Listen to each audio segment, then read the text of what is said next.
Amados hermanos, Dios les bendiga grandemente. Es una bendición nuevamente contar con su sintonía. Queremos iniciar dándole gracias a Dios por un nuevo mensaje que Él ha permitido dar a través de su bendita palabra. Gracias, Señor, te damos por tus benditas misericordias que tú derramas cada día sobre todos nosotros. Gracias te damos, Señor Jesús, porque tienes el cuidado de cada uno de nosotros. Y aunque estamos pasando situaciones difíciles, cual sea nuestra situación, sabemos que contamos contigo, que tú no nos desamparas y que tus misericordias son tan grandes, Señor. Gracias porque realmente tú pagaste por nosotros en la cruz del Calvario para darnos salvación.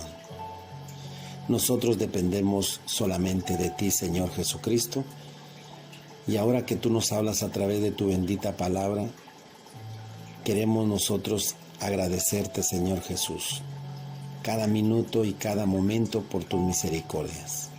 Asimismo, te pedimos por las personas que están en las cárceles, por las personas que están en las prisiones, por todas las personas que están pasando situaciones difíciles en sus hogares, por la pandemia en que estamos viviendo a nivel mundial, Señor. Pero tu misericordia es grande y nos reconforta saber que tu venida está cerca. Gracias, Señor Jesucristo, guíanos a través de tu bendita palabra para comprenderla y ponerla en práctica. Amén. Amados hermanos, orándole al Señor como siempre, nos ha permitido ahora traerles la bendita palabra y hablar sobre la gracia y la salvación. La gracia y la salvación. Iniciamos, amados hermanos. Hablaremos sobre la gracia.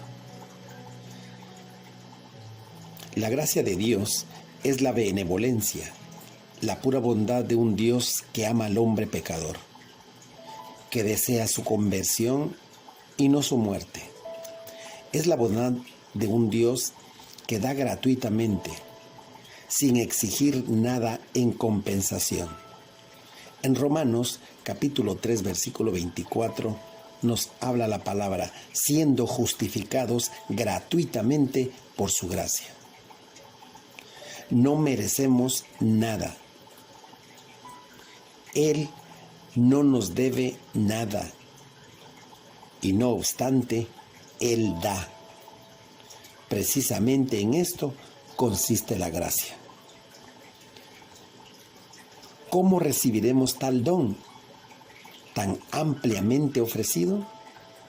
Por fe, humildemente, no por obras o prevaleciéndonos de algún mérito personal. En Efesios capítulo 2, versículo 8 nos dice la palabra, por gracia sois salvos por medio de la fe. Y esto no de vosotros, pues es don de Dios. Esta gracia divina resplandeció en el Gólgota, en el sacrificio del Señor Jesús. En Hebreos capítulo 2, versículo 9 nos dice la palabra, a causa del padecimiento de la muerte, para que por la gracia de Dios gustase la muerte por todos. La obra de la cruz, obra suprema de la gracia, es el fundamento obligatorio de nuestra salvación eterna. La gracia de Dios, situándola cronológicamente, es presentada bajo diversos aspectos. Primero, como vehículo de salvación. Fue manifestada otrora a todos los hombres. Tito capítulo 2, versículo 11. Segundo, es en ella la que hoy día enseña al creyente, le fortifica y le fortalece. Es plenamente suficiente. Por eso en 2 de Corintios capítulo 12, versículo 9 dice la palabra, bástate mi gracia, dice el Señor a su siervo. Y tercero, muy pronto, amado hermano, como lo dice Primera de Pedro capítulo 1 versículo 13, la gracia que os traerá cuando Jesucristo sea manifestado. Somos exhortados a esperar perfectamente en ella. Y en Efesios capítulo 2 versículo 7, entonces dice la palabra, serán manifestadas en los siglos venideros las abundantes riquezas de su gracia en su bondad para con nosotros, en Cristo Jesús.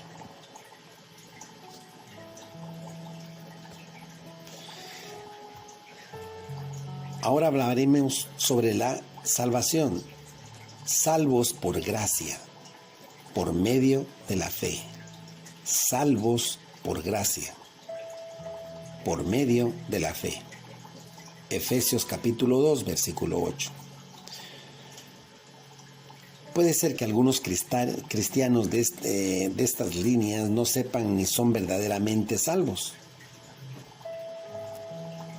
Un día son felices, cree que poseen por fin el gozo de la salvación. Y otro día, sin ninguna razón evidente, todo cambia. Están tristes y dudan. Otros están preocupados por su conducta.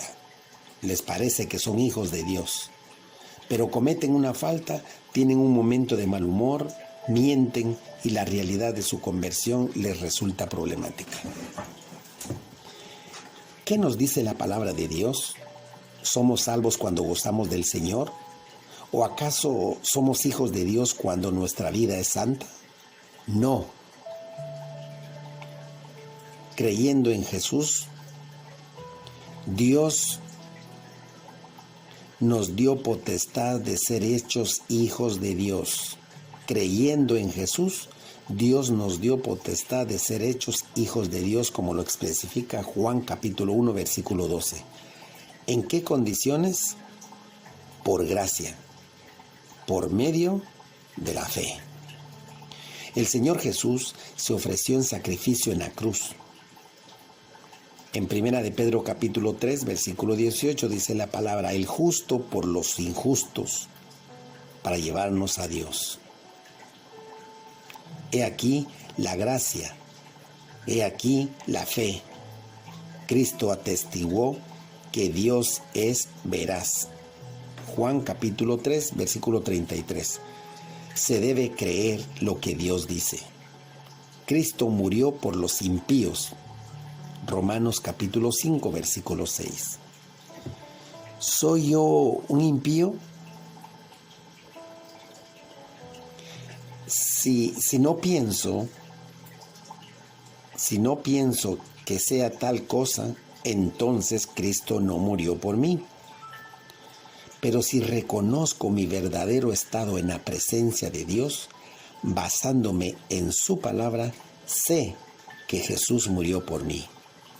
Eso da la paz, la fe en una obra cumplida por otro, una sola vez. Hebreos capítulo 10, versículo 10 al 14. Cuando asalta la duda, Satanás trata siempre de sembrarles en el corazón de los creyentes.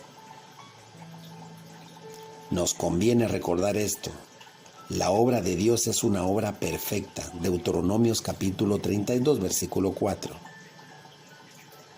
Pero en Efesios capítulo 2, versículo 8 dice la palabra, por gracia sois salvos por medio de la fe, y esto no de vosotros, pues es don de Dios.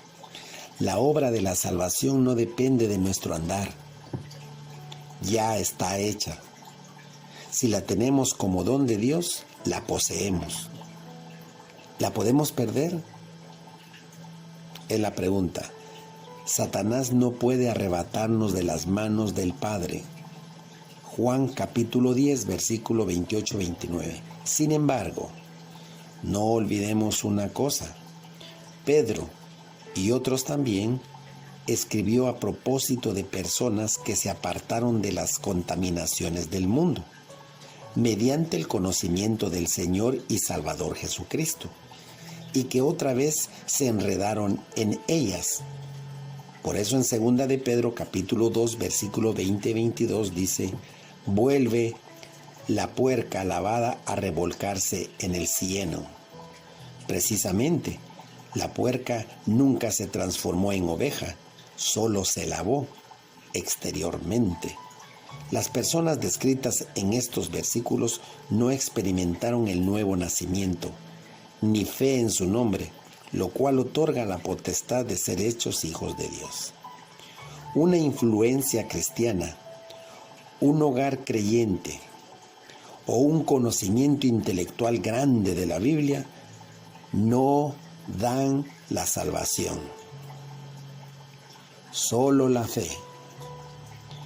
fe de corazón.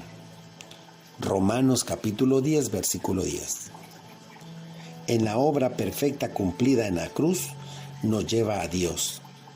Nos da la certeza de una salvación perfecta. Nada tenemos que hacer sino adorar y mostrar nuestra gratitud mediante una vida consagrada al Señor.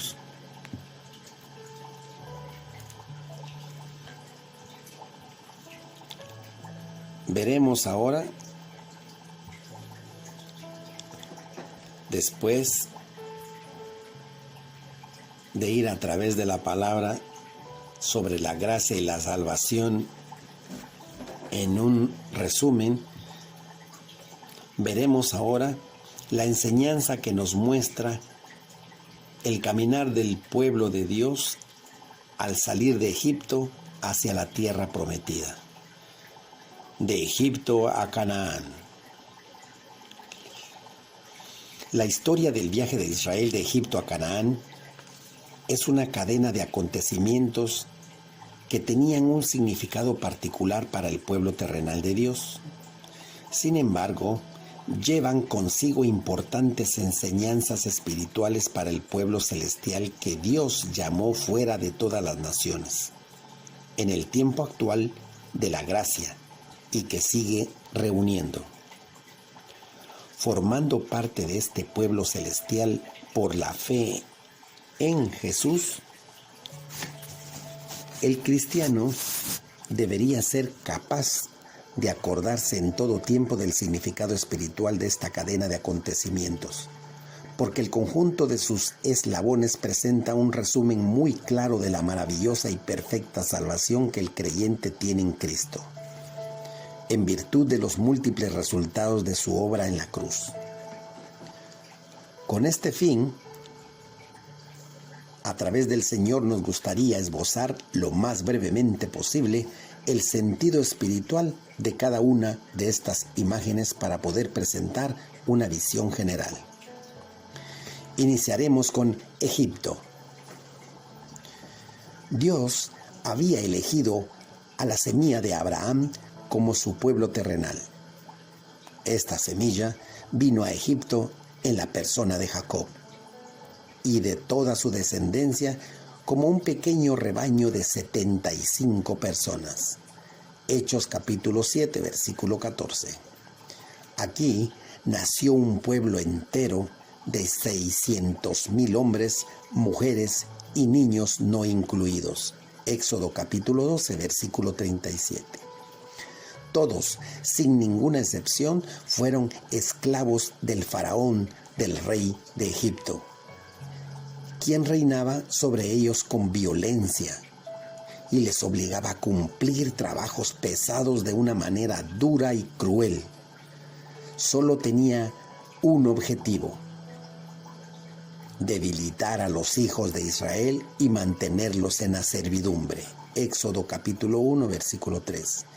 Egipto es una figura del mundo en su estado natural, cuyo príncipe es Satanás. Podemos verlo en Juan capítulo 12, versículo 31, Juan 14, 30 y Juan 16, 11. Cada hombre nace esclavo del pecado en el reino de Satanás. Juan capítulo 8, versículo 34.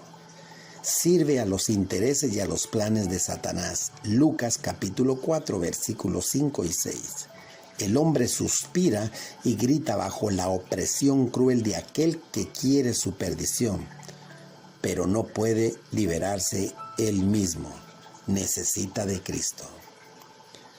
Luego pasamos a hablar sobre la Pascua. Sin embargo, Dios estaba allí.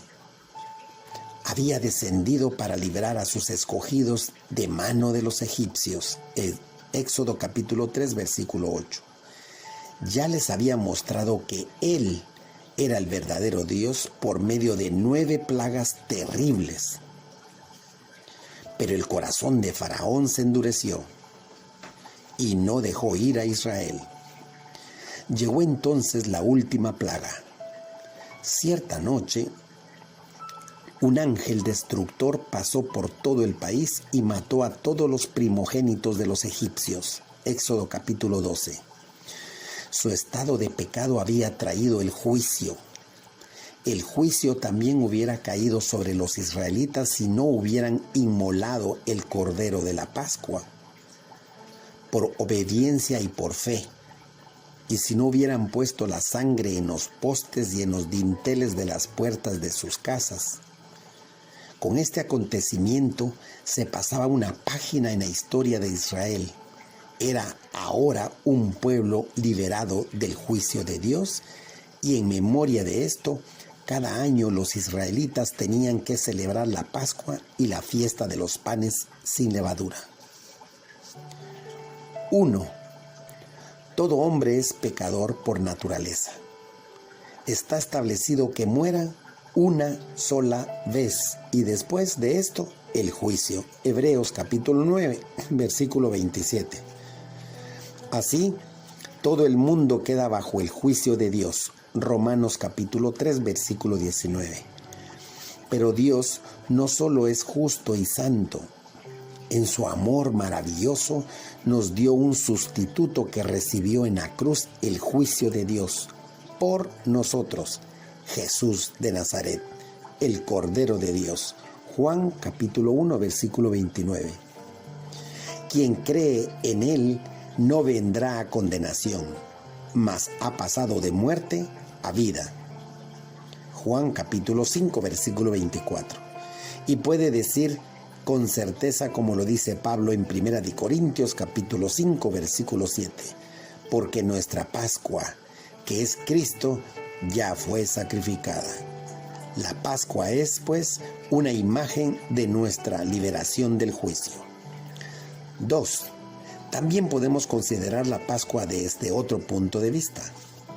El pueblo no solo tenía que poner la sangre en los postes de la puerta, el cordero sacrificado y asado al fuego, que todos tenían que comer durante la misma noche, era para Israel el centro alrededor del cual la congregación se reunía en una santa y feliz comunión. Asimismo, para nosotros, la sangre del Cordero de Dios constituye la base de nuestras relaciones con Dios y de nuestras relaciones los unos con los otros.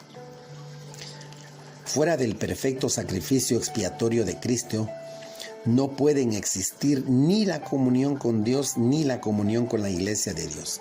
Sin embargo, no debemos perder de vista que hay ahora en el cielo un Cristo vivo, una cabeza viva, en nombre del cual los creyentes están congregados por el Espíritu Santo.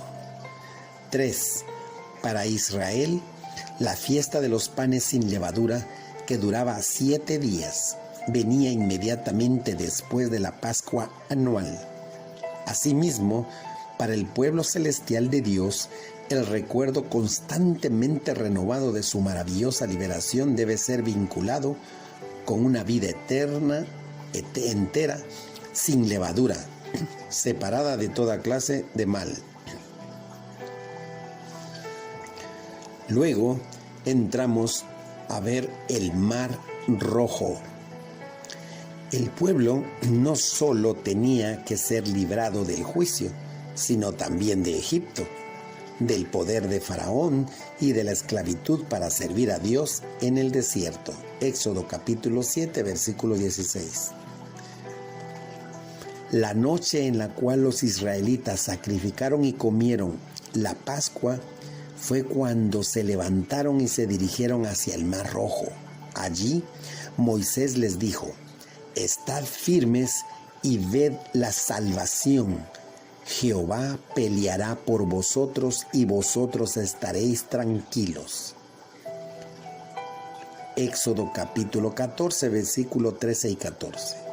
Moisés alzó su vara, el mar se dividió y todo Israel lo atravesó en seco. Cuando todos hubieron llegado en seguridad sobre la orilla, las aguas volvieron sobre el enemigo que estaban persiguiéndoles, y los hijos de Israel nunca volvieron a ver a los egipcios. Ya no estaban bajo el dominio del rey. El Mar Rojo ilustra un lado diferente de la maravillosa obra de Cristo. Se trata de su muerte y de su resurrección por nosotros, que nos libran del mundo, del poder de Satanás y de su servicio. Solo podíamos estar aquí, mirar y permanecer tranquilos. Cristo ha peleado por nosotros. Por eso podemos ver en Hebreos capítulo 2, versículo 14 y 15, y dice la palabra: Él también participó de lo mismo, para destruir por medio de la muerte al que tenía el imperio de la muerte, esto es, al diablo, y librar a todos los que por el temor de la muerte estaban durante toda la vida sujetos a servidumbre. Su liberación del juicio y el perdón de sus pecados son realidades tan seguras como su liberación de lo que Egipto representa. Todo esto es el resultado de una misma obra, la de Cristo. Por la fe puede ponerse el cristiano en la orilla, en el otro lado del Mar Rojo, y cantar con el pueblo de Dios: ha sido mi salvación. Éxodo 15:2. En lugar de servir al pecado, puede ahora servir a Dios. Luego pasamos al desierto. Después de que el pueblo fue sacado de Egipto y pasó por el Mar Rojo, vino al desierto, en el cual iba a tener que andar durante 40 años. ¿Por qué? Nos dice la palabra en Deuteronomio capítulo 8, versículo 2. Para afligirte, para probarte, para saber lo que había en tu corazón, si habías de guardar o no sus mandamientos. Dijo Moisés, aquí en el desierto. Fue el objeto de la disciplina de Dios y pudo experimentar sus cuidados fieles en todo. Deuteronomio capítulo 8, versículo 4 nos relata una maravillosa obra de Dios hacia su pueblo, de su cobertura y su gracia y su misericordia. Nos dice Deuteronomio capítulo 8, versículo 4, tu vestido nunca se envejeció sobre ti, ni el pie se te ha hinchado en estos 40 años. Aleluya. El que ha realizado la Pascua y el Mar Rojo ya no está en Egipto, sino en el desierto. Aquí está el lugar del redimido sobre la tierra aún hoy. Juan capítulo 17, versículo 14 y 16, Gálatas 1 y 4.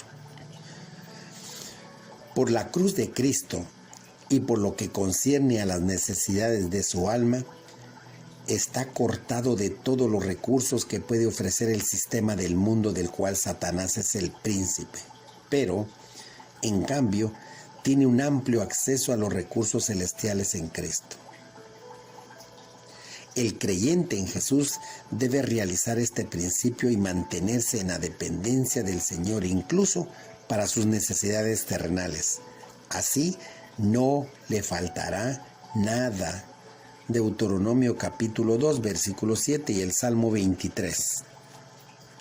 Entonces, el mundo es para él moralmente un grande y terrible desierto.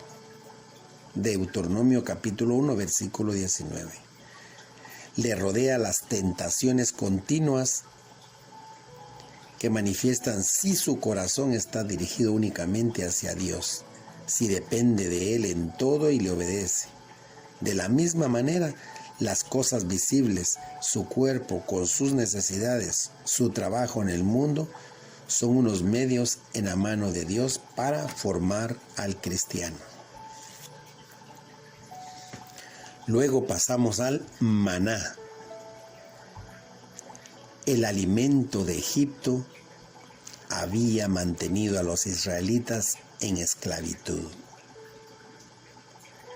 En cambio, a lo largo de su andar en el desierto, Dios hizo llover sobre ellos maná.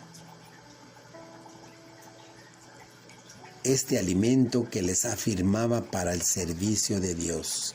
Podemos verlo en Éxodo capítulo 16, Salmo 78, 24 y Nehemías 9, 15.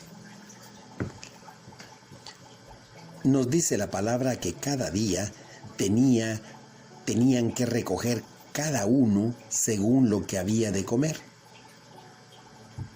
Había mucho más de lo que necesitaban realmente, y solamente cuando pudieron comer productos de la tierra prometida, cesó el maná.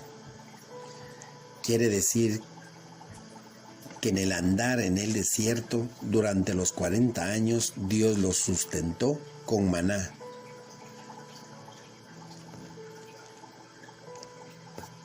Hasta el momento en que ellos iban a ingresar a la tierra prometida, o estarían ya en la tierra prometida, podían comer ya los productos de la tierra. ¿Cuál es la enseñanza del maná? Jesús es el verdadero pan, el pan de Dios que el Padre dio del cielo. Es el pan de vida. El que viene a Jesús nunca tendrá hambre, y el que cree en Jesús no tendrá sed jamás. Estará lleno, completo, como lo explica Juan capítulo 6, versículo 32 y 35. Jesús, Dios manifestado en carne, es en su humillación el maná del creyente que atraviesa el desierto de este mundo. En el maná hallamos su gracia, su misericordia, sus compasiones, sus cuidados, su longanimidad, su ejemplo, es decir, la manera en que la vida de Dios debe ser manifestada en este mundo. Si el cristiano se sacía con este alimento, no necesitará cualquier otro. Pero si se hace tardo para recogerlo, buscará el alimento de Egipto, el cual conduce el alma a su perdición, como lo explica el Salmo 106, versículo 14 y 15. Luego pasamos a la peña golpeada. En el desierto tampoco había agua para el pueblo. En Horeb, Dios mandó a su siervo Moisés que golpeara la peña con su vara, con la cual había dividido el mar Rojo. Éxodo capítulo 17, 1-7 nos ayudará a comprender. Salió agua de la peña y el pueblo pudo beber. Esta peña es una figura de Cristo, de la roca espiritual, que la mano de Dios hirió en juicio por nosotros. Primera de Corintios capítulo 10, 4 nos ayudará. En consecuencia, el Espíritu Santo pudo venir sobre la tierra. Él es quien sacía la sed del alma renacida. hablándole de Cristo. Juan 16:14. El que tiene sed, que venga a Cristo y beba. Podrá ser bendición para otros, como lo dice Juan capítulo 7, versículo 37 y 39. El que cree en mí, dijo Jesús, como dice la Escritura, de su interior correrán ríos de agua viva. Esto dijo del Espíritu que habían de recibir los que creyesen en él.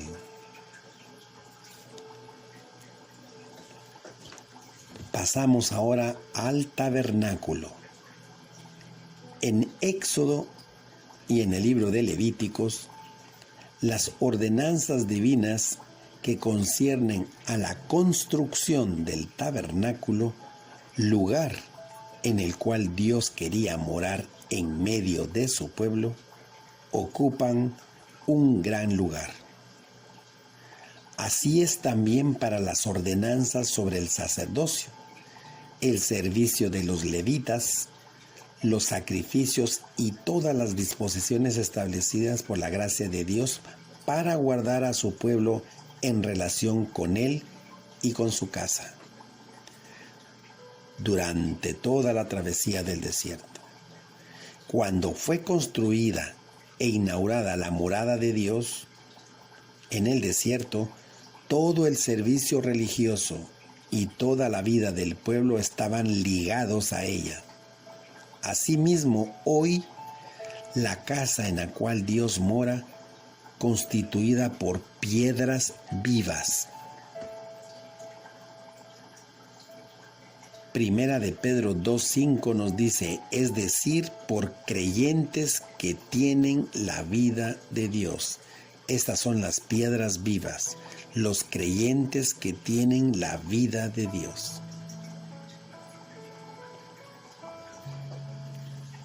El templo espiritual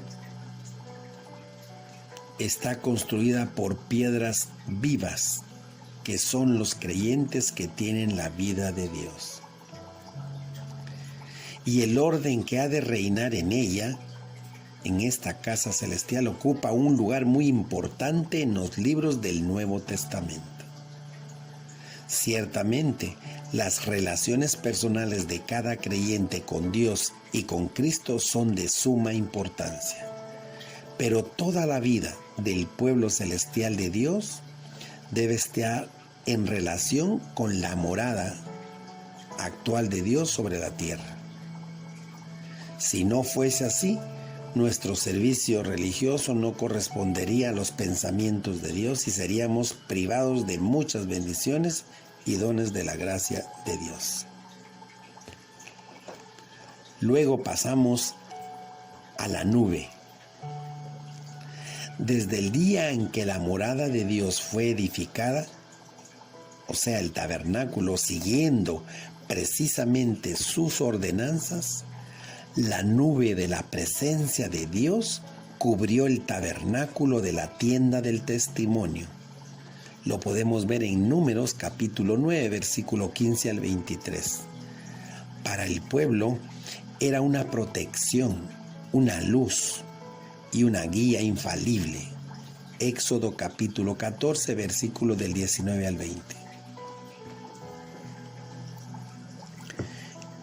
En la enseñanza espiritual, nuestro Señor Jesús dijo en Mateo 18:20, porque donde están 2 o 3 congregados en mi nombre, allí estoy yo en medio de ellos.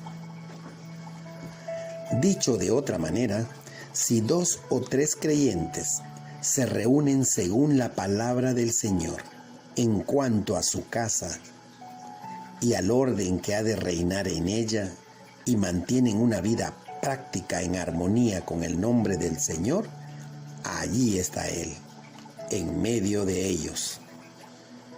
Consideremos esto en su dependencia. Así el Señor podrá revelarse a nosotros con fuerza. Será nuestra luz, fuerza, protección frente al enemigo, dirección y bendición.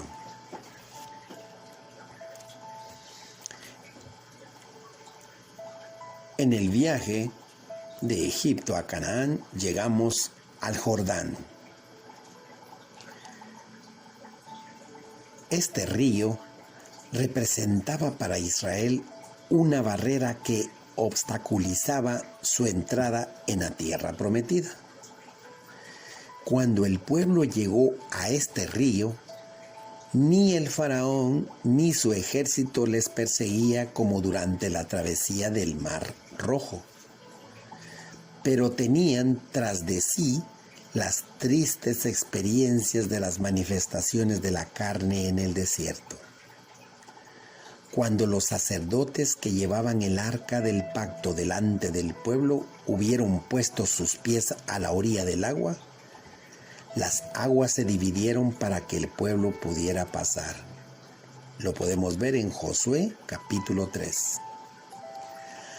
Tal como la Pascua y el Mar Rojo, el Jordán es una figura de la cruz de Cristo, pero vista desde otro ángulo.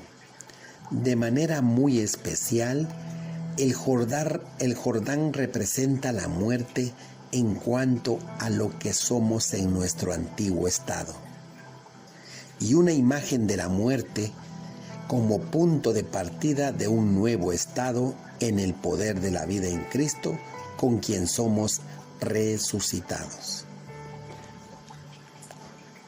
Como nos dice Efesios capítulo 2, versículo del 1 al 10, por la muerte y la resurrección, en cuanto a nuestra posición, ya hemos sido trasladados en los lugares celestiales.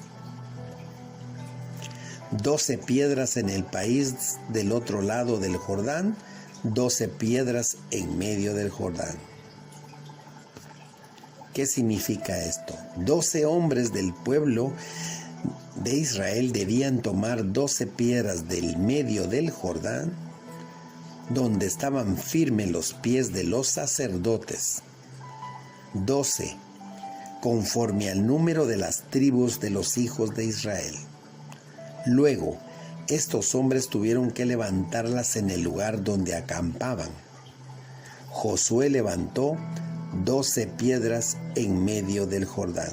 Josué capítulo 4, versículo del 1 al 9. En ambos casos, las 12 piedras servían de memorial. Asimismo, Dios quiere que nosotros también, en nuestra vida práctica, recordemos la victoria representada por la travesía del Jordán.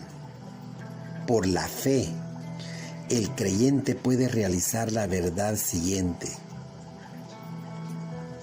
porque estoy en Cristo, soy muerto al pecado, para la ley y al mundo. Ya no vivo yo, pero vive Cristo en mí. Gálatas capítulo 2, versículo 19 al 20. Romanos capítulo 6, versículo 10, 11. Colosenses 2 al 20 y Gálatas 6, 14. Estas piedras son un recuerdo constante. Habéis muerto con Cristo. Por eso, consideraos muertos al pecado, pero vivos para Dios en Cristo Jesús. Las piedras que están en medio del Jordán hablan al corazón. Si las considero en espíritu, es como si me sentara a la orilla del Jordán diciendo: estaba allí, y en aquel lugar Él descendió por mí, me libró de mi viejo hombre y lo dejó con su vida en las profundidades del Jordán. La cruz es un testimonio eterno de esto. Las piedras erigidas en Gilgal hablan a la conciencia. Son un memorial de la introducción por Cristo en los lugares celestiales. Me exhortan a que mi vida práctica corresponda a mi nueva posición. Luego vemos la circuncisión. Cierto, Israel estaba ahora en el país, a orillas de ingresar a la tierra prometida. Pero antes de poder empezar a combatir contra los enemigos que vivían allí, todos los hombres tenían que estar circuncidados. Josué capítulo 5, versículo 2 al 9. En el sentido figurado de la circuncisión, como lo dice Colosenses 2, 11, al echar de vosotros el cuerpo pecaminoso carnal. Antes de que podamos tomar posesión de nuestras bendiciones espirituales en los lugares celestiales, el juicio y el signo de la muerte deben estar aplicados a la carne en nosotros. Así, solo podremos luchar contra huestes que quieren arrebatarnos esa posesión, como lo explica Efesios capítulo 6, versículo 12. Para realizar estas cosas, tenemos ahora todo en Cristo. Nada nos falta.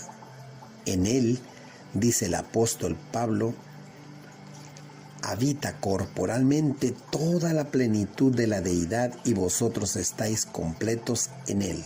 Colosenses capítulo 2, del 9 al 10. Cuando la carne permanece en la muerte, el poder de Cristo y la plenitud que está en Él pueden desarrollarse libremente. Ahora llegamos al Gilgal. El Gilgal era el lugar donde estuvo circuncidado Israel, el punto de partida antes del combate y el punto de reunión después de la victoria. Lo dice Josué capítulo 4, versículo 19, Josué 5, 10, Josué 9, 6, Josué 10, 6 al 9 y Josué versículo 15. Gilgal era el lugar donde estuvo circuncidado Israel, el punto de partida antes del combate para poder poseer la tierra prometida y el punto de reunión después de la victoria.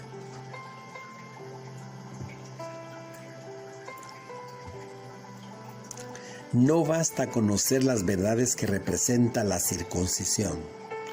Tiene que ser una realidad en nuestra vida diaria. Al igual que el pueblo siempre tenía que volver al Gilgal para alcanzar nuevas victorias, siempre tenemos que aplicar el juicio y la condenación de Dios a nuestra carne. Si no, la carne actuaría inmediatamente para reconquistar lo que ha perdido, y nunca habría una segunda victoria después de la primera. Gilgal tiene entonces el mismo significado que la exhortación. Colosenses capítulo 3, 5 al 8 nos dice: haced morir, pues, lo terrenal en vosotros. Haced morir, pues, lo terrenal en vosotros.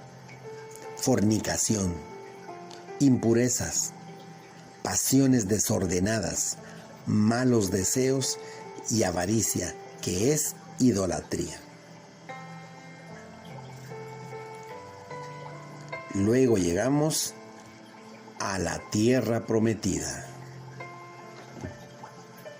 Después de haber atravesado el desierto y cruzado el Jordán, Israel pudo finalmente entrar en la tierra prometida. Allí tenían que combatir contra los pueblos que Dios quería juzgar. Génesis capítulo 15, versículo 16. Estos combates están detallados en el libro de Josué. Cuando los israelitas entraron en la tierra y comieron sus productos, nos dice la palabra en Josué 5:12, cuando los israelitas entraron en la tierra prometida y comieron sus productos, los hijos de Israel nunca más tuvieron maná.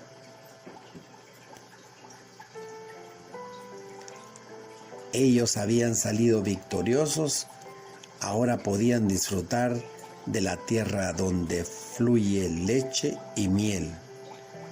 Pero en el desierto, donde no había absolutamente nada, Dios los había sustentado con el alimento espiritual, con el alimento celestial, el maná. En contraste con los israelitas, las enseñanzas que nos da la palabra, los creyentes que pertenecen a la Iglesia de Dios se encuentran en una doble posición. Por un lado, aún viven en el desierto. Necesitan el alimento del desierto, el maná, Jesucristo. Por otro lado, conforme a su posición en Cristo, ya han sido transpuestos a su tierra, es decir, a los lugares celestiales. Es lo que nos enseña la epístola a los Efesios.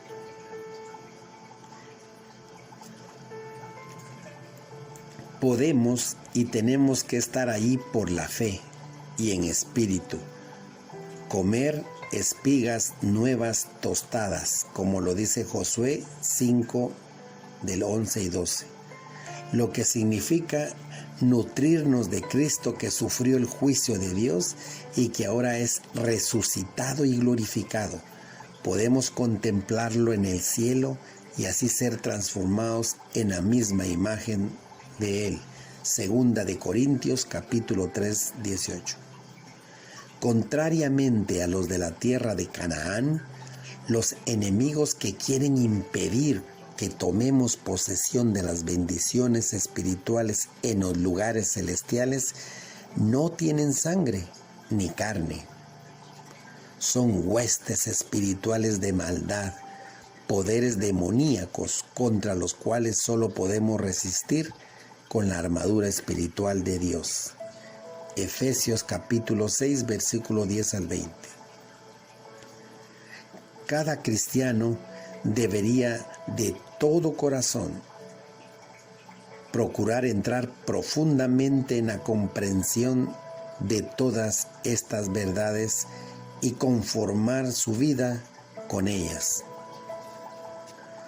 Algunos cristianos volvieron a Egipto en esta enseñanza al mundo, o vuelven al mundo. Otros murmuran y suspiran en el desierto.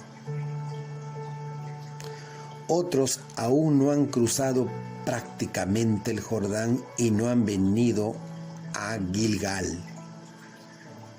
Y sin embargo, cada creyente tiene en Cristo una salvación perfecta, sobre cuya base puede vivir en la tierra.